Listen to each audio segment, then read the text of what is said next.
네, 30일 2부 방송 시작하겠습니다. 예, 조금 전에 미국 대통령과 김정은 북한 국무위원장 간 비무장지대 만남이 공식화됐다라는 기사가 확인이 됐습니다. 자, 역사적인 순간을 맞이하게 됐다. 다행스럽게 돈다방 미스리가 방송을 다 녹음한 다음에 나오지 않아서 다행이라는 생각이 드네요. 여기에 대한 이야기는 제가 다시 전해드리도록 하겠습니다. 자, 2부에서는 영국의 브렉시트 먼저 확인을 해보도록 할 텐데요. 지금 영국의 보수당 당대표 최고 지금 가능성이 높은 바로 보리스 존슨. 이 사람은 10월 31일 유럽연합을 무조건 떠날 것이다. 자, 지난주에 이 보리스 존슨이 원래는 10월 달부터 11월 달까지 예상 편성을 하기로 했는데 그거를 9월 달로 앞당길 거라고 하죠. 바로 노딜 브렉시트에 대비하고 있다고 합니다. 그리고 그동안 경선에서 자신과 싸웠던 사람들 중에서 경선에서 탈락하면서 자신을 지지하기로 마음을 바꾼 사람들을 자기 사람들로 채우려고 하고 있다고 합니다. 자, 아일랜드 총리가 지난주에 만약에 노딜 브렉시트 상황에서 경기 침체 우려가 예상되고 마이너스 성장이 가능할 것 같다. 자, 7월 달에 이 노딜 브렉시트에 관련돼서 조금 더 보강된 비상 계획을 발표할 것이다. 라고 지금 이 영국의 브렉시트에 관련돼서 정작 본인들은 상당히 긴장하고 있습니다. 예. 우리는 지금 과연 오사카에서 시진핑 주석과 트럼프 대통령 둘이 만나서 과연 어떻게 할 것이냐, 3천억 달러에 대해서 관세를 때릴 것이냐 말 것이냐 여기에 집중했다가 또 지금은 DMZ에서 김정은과 트럼프가 만날 것이냐, 문재인 대통령과 함께 만날 것이냐 말 것이냐 여기에 지금 우리가 꽂혀 있지 않습니까? 그런데 저쪽에서 영국은요 지금 브렉시트를 아무래도 노딜로 할 것 같아. 여기에 대한 긴장감이 점점점 커지고 있습니다. 그래서 제가 어제 방송에서 과연 우리 증시 하반기에 영국의 노딜 브렉시트를 준비하고 있는가라는 질문을 던지기도 했습니다. 자, 영국 경제가요, 이 런던 같은 경우도 이 브렉시트의 노딜 브렉시트 우려감 때문에 2019년 상반기 런던 중심부의 오피스 빌딩 거래가 55억 파운드밖에 거래되지 않았다고 합니다. 전년 동기 대비 37% 급감된 수치라고 하죠. 지금 그만큼 이 노딜 브렉시트에 대한 우려감이 커지고 있습니다. 자, 융커 유럽연합 집행위원장이 다음 영국 총리가 누가 돼도 재협상 응하지 않을 것이다 라고 다시 한번 확인 사살을 했고요. 영국이 총선을 만약에 결단한다면 대응은 하겠다. 즉 그 얘기는 지금 현재 10월 31일까지 정해져 있는 브렉시트 그 기한을 영국이 또 총선하고 그러면 시간이 조금 걸릴 수 있으니까 그래 내가 니네가 어디 어떻게 하는지 보고 지금 10월 31일이니까 조금 더 연장해 준다면 어쩌면 연말까지 그죠? 예, 그런 카드 생각하고 있습니다. 그런데 지금 유럽연합도요, 이거 아무리 봐도 돌아가는 꼬라지를 보아하니 영국이 노딜 브렉시트 될 가능성이 높다. 즉 영국의 노딜 브렉시트를 용인하고 있는 모습이라고 합니다. 그도 그럴 것이 당장 보리스 존슨이 총리가 되면 유럽연합으로 날아와서 융커 위원장 멱살을 부여잡고 협상을 다시 하자고 하지 않겠습니까? 그거 할까봐 자꾸 융커 위원장은 재협상 없다라고 하지만 결국 어차피 보리스 존슨이 총리가 된다면 이 영국과 유럽연합의 긴장감은 우리는 겪을 수밖에 없는 거죠. 여기서 만약에 융커 위원장이 10월 말에 임기가 완료되기 때문에 이 유럽연합 지난번 선거에서 그 당선된 사람들 중에 드라기 총재의 바통을 이어받을 사람, 융커 위원장의 바통을 이어받을 사람이 선출이 되면 그 사람들의 성향이 어떠냐에 따라서 조금 그 유두리 있는, 즉 유연성 있는 변화가 우리는 또 겪게 되겠지만 어쨌든지 간에 지금 현재까지는 왜냐하면 7월 22일 날 그 영국의 보수당 당대표가 확정이 되거든요. 그러면 7월 말이면 어쨌든지 융커 위원장이 10월 말까지는 임기를 하고 있기 때문에 10월 말까지는 보리스 존슨과 융커 위원장이 충돌할 것이라는 걸 우리는 예상할 수밖에 없겠죠. 그 상태에서 영국이 총선하고 그 총선하는 그 분위기를 봐서 융커 위원장이 조금 연장해 줄게 정도의 지금 유연성을 가지고 대응하고 있는 거거든요. 그래서 지금 오히려 영국은요. 영국과 유럽연합은 그래 보아보아하니 2019년 10월 31일 날 영국이 진짜 노딜 브렉시트 되겠구나라고 그냥 인정하고 있는 분위기인 것 같습니다. 그리고 이란과 미국과의 문제를 좀 보면은요. 24일 날 미국이 이란 최고 지도자를 겨냥한 새로운 그 이란 제재를 발표합니다. 대테러 특별지정 제재 대상으로 올려놓고요. 결국 그 얘기는 뭐냐면 이란의 최고 지도자를 어떤 테러 특별 지정 제재 대상으로 삼아버린다. 이 얘기는 이란을 국가로 보지 않겠다라는 의미거든요. 그리고 국제 금융 시스템 접근을 차단시켰습니다. 자, 트럼프 대통령은 이란 정부에 대한 비판 수위를 높였죠.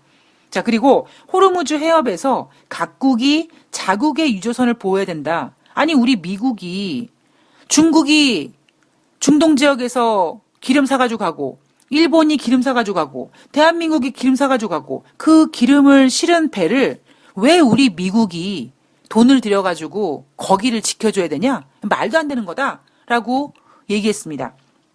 그래서 트럼프 대통령을 주축으로 해서 뭐 어떤 국방장관 대행이라든가 이런 사람들이 나토 어떤 회의 이런 데 참석해서 감시병 프로그램에 동참하자. 그리고 막 지금 촉구를 하고 있습니다. 일본은 만약에 미국이 요구하면 뭐 자위대 보내겠다. 얼마나 좋아요. 공식적으로 이제 일본이 그렇게 군사력을 해외에 보내고 이런 그 스타트를 하는 거니까 일본은 좋아라고 있고 어쩌면 트럼프 대통령이 이란 정부에 대해 비판을 막 높였는데 이 감시병 프로그램을 각국에 촉구하고 이러면서 나 이란 문제, 이란과의 관계에서 그렇게 서두르지 않을 거야 라고 얘기하면서 한층 여유로운 반응을 보이고 있다고 합니다. 제가 이 부분에 있어서 이란과 미국의 긴장감은 만약에 트럼프 대통령이 나 저 이란 깝죽거리는 거 도저히 못 봐주겠다. 쟤네 좀 조지자. 그래서 만약에 미국이 뭐 이란이 미국의 드론을 격추시켰던 유조선을 뭐 어떻게 공격했던 그게 미국의 자작극이든 뭐 이란의 공격이든 어쨌든 간에 명분으로 만약에 미국이 이란을 친다면 사람들은 에이 트럼프 대통령 뭐야 쟤는 무슨 뭐 양치기 소년이야 뭐야 이렇게 생각할 수 있거든요. 그리고 명분이 없거든요 지금. 왜? 사람이 다치지 않았기 때문에. 그런데 트럼프 대통령이 지금 호르무즈 해협에서 왜 우리가 뭐 중국 기름을 실은 배, 그러니까 중국으로 가는 기름을 실은 배, 한국으로 가는 기름을 실은 배를 왜 우리가 지켜줘야 돼? 다 동참해. 근데 그 동참이 뭐예요? 군사력이잖아요, 지금. 그랬을 때 이제는 미국이 이란을 공격하는 게 아니라 중동 지역의 안전을 위해서 뭐 미국과 뭐 일본, 그리고 또 미국이 까라면 우리도 까야겠죠. 만약에 한국, 뭐 이런 식으로 하면 연합국 대 이란이 되다 보니까 그때는 트럼프 대통령이 중동 지역의 안전을 위해서 우리 연합군이 친다라는 명분이 만들어진다는 거죠. 그런 명분을 갖게 됐기 때문에 트럼프 대통령이 이 이란과의 관계에서 한층 여유로워질 수밖에 없는 거겠죠. 예. 자, 이란은요, 백악관은 정신지체다라고 비판했고요. 지난 6월 8일 날 2015년 핵합의 이행 축소 1단계 돌입했습니다. 그죠? 그리고 7월 7일 날 2차 축소 계획을 발표할 예정입니다. 자, 이 얘기는 뭐예요, 여러분? 미국과 이란 간의 긴장감 쉽게 끝날 일이 아닙니다. 자, 이란은 2차 축소 계획 발표할 거고요. 그죠?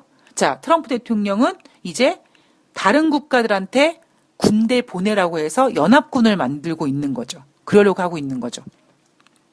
이런 것까지 고민했을 때 국제유가, 오펙 정례회의에서 과연 감산을 6월 말까 12월 말까지 갈지 그 부분에 대해서 참 뭔가 결정하기 어려울 상황이긴 한 것 같습니다. 자, 미국의 금리 인하에 대한 이야기를 좀 해보면은요. 트럼프 대통령 계속해서 압박하고 있습니다.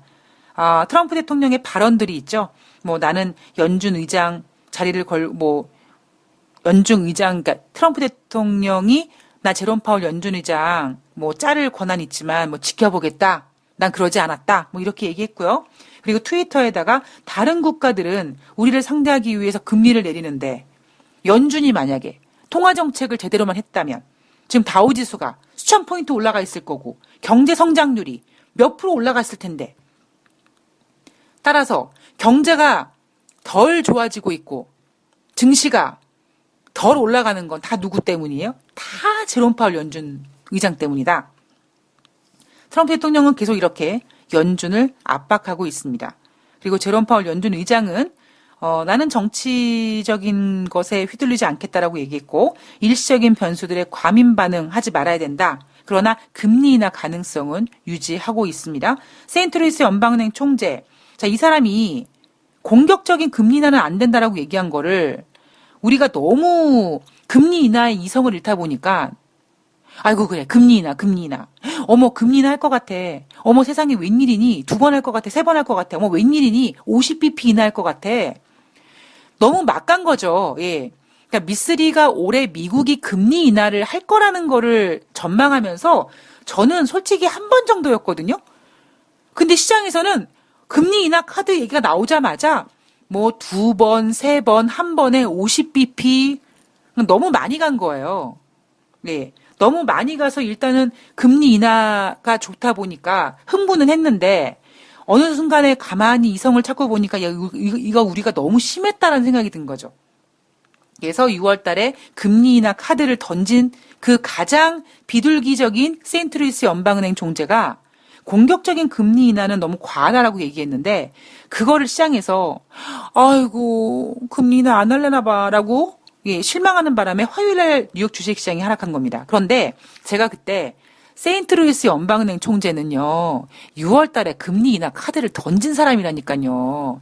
즉 이 사람은 공격적인 금리 인하 카드라고 얘기했다. 여기서 얘기하는 공격적인이란 뭐냐? 한 번에 50bp는 이건 아니다라는 거다. 즉 지난주 화요일 날 뉴욕 주식시장이 하락한 거는 사람들이 너무 금리 인하 마치 남자분들이 야동 보다가 포르노 보다가 왜 처음에 포르노 보면 와 하는데 한 몇 번 보면 그닥이죠 그닥. 야 뭐 또 조금 더 진한 거 없냐? 더 센 거 없냐? 이렇게 점점 더 큰 거를 요구하는 것처럼 우리는 시장에서 금리 인하를 요구했다가 이제는 점점 더 세상에 2번 하고 3번 하고 한꺼번에 50bp 인하하고 그러니까 너무 간 거예요. 예. 너무 간 겁니다. 그러니까 제 후배가 이 야동을 이게 야동이 아니라 진짜 저는 그걸 못 봤습니다만 그 후배 말로는 리미티드 에디션급의 포르노를 60기가를 갖고 있었대요. 맞나? 하여튼 그렇다. 엄청 그러니까 저는 그 어떤 용량을 잘 모르는데 제가 어머 제 후배가 이런 용량 갖고 있대라면 다 사람들이 깜짝 놀래요. 그럼 이게 진짜 갖고 있었니? 그랬더니 나는 배포하진 않았어. 그리고 지금 없어라고 하는데 중간중간에 야 도대체 그 포르노가 어떤 내용이야? 이렇게 물어보면 몇 가지 이렇게 얘기를 이렇게 들려주거든요. 야 그런 거를 진짜 본단 말이야? 막 저도 이렇게 놀랍니다.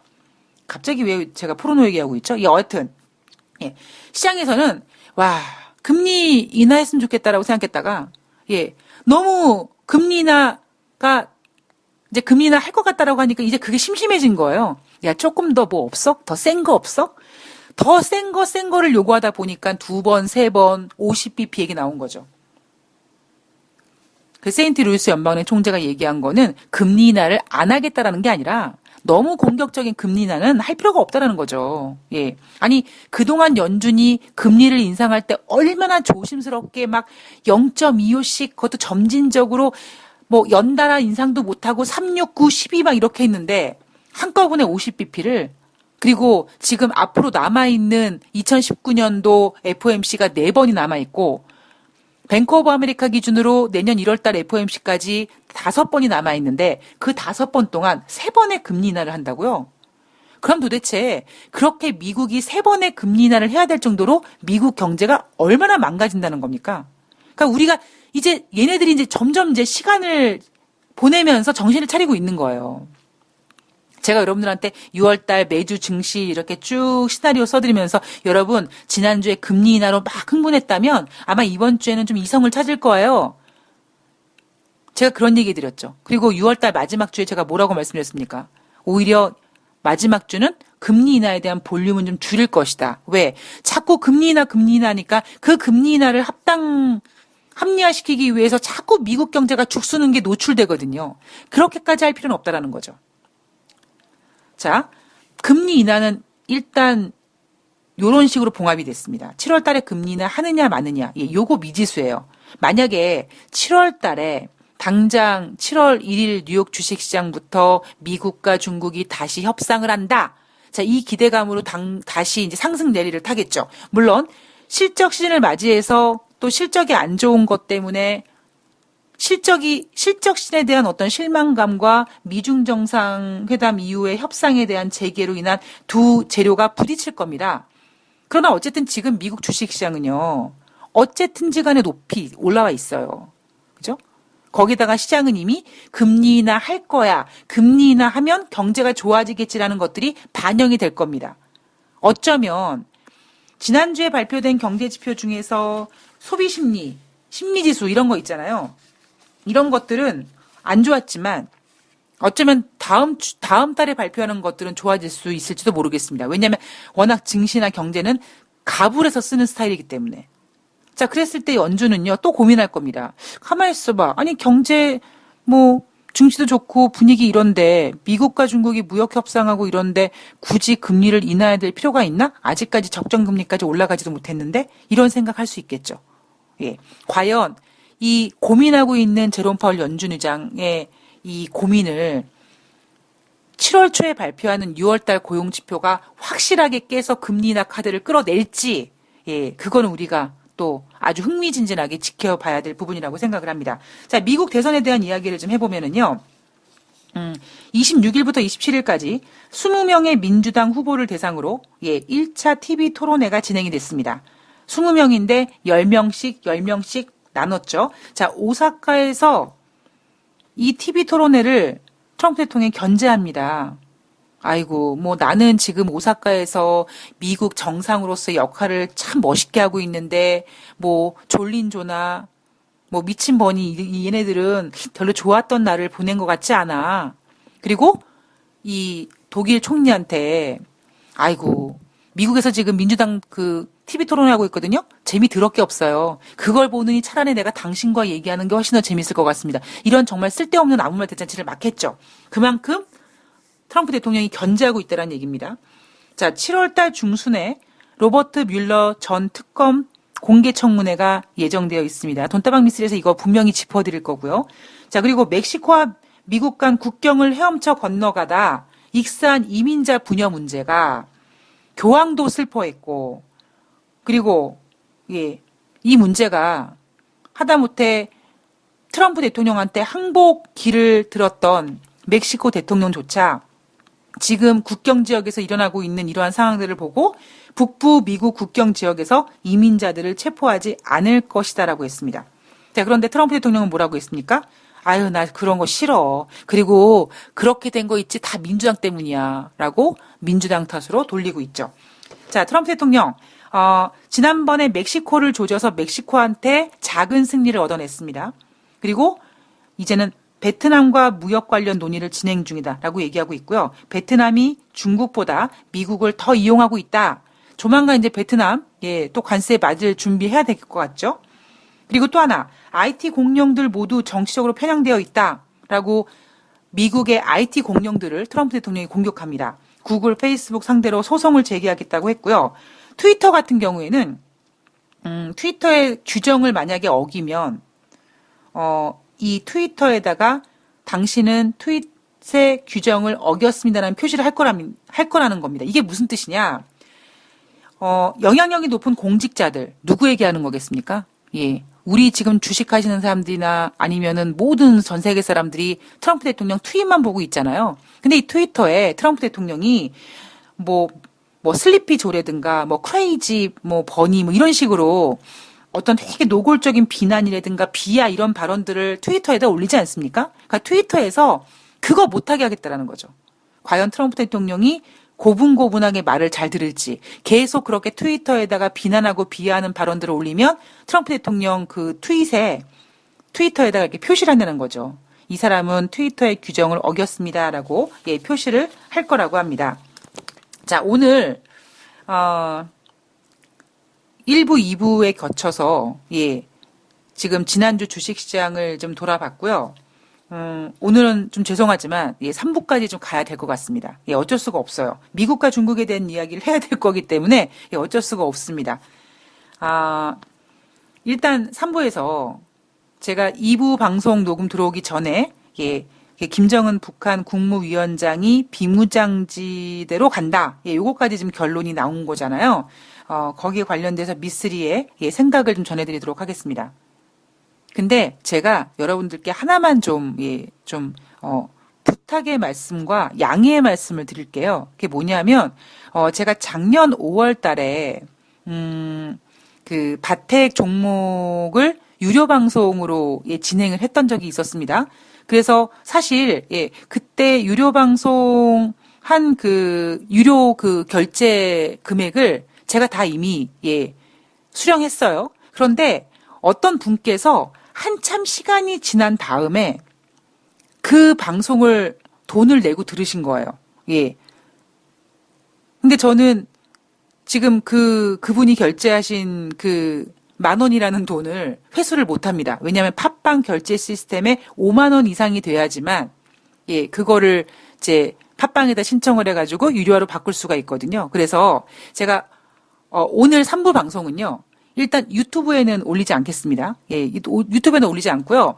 팟빵에서만 제가 좀 작은 금액으로 유료를 걸어 놓을게요. 그래서 여러분들께서 좀 많이 들어주시면, 그게, 지금 10,000원이 배치되어 있으니까, 50,000원만 넘으면, 정산이 끝나니까, 좀 그거 좀 정산해서, 저 유료 방송 그 바텍에 대한 그 아픔을 좀 지우고 싶어요. 그래서, 3부에서는, 제가 유료 방송으로 걸어 놓고, 미국과 중국의 무역 협상에 대한 어떤 이야기, 그리고 앞으로 제가 생각하고 있는 그런 내용들을 좀 전해드리도록 하겠습니다. 이 부분에 대해서 다시 한번 제가 양해 말씀드리고 부탁드리겠습니다. 3부에서 뵙겠습니다.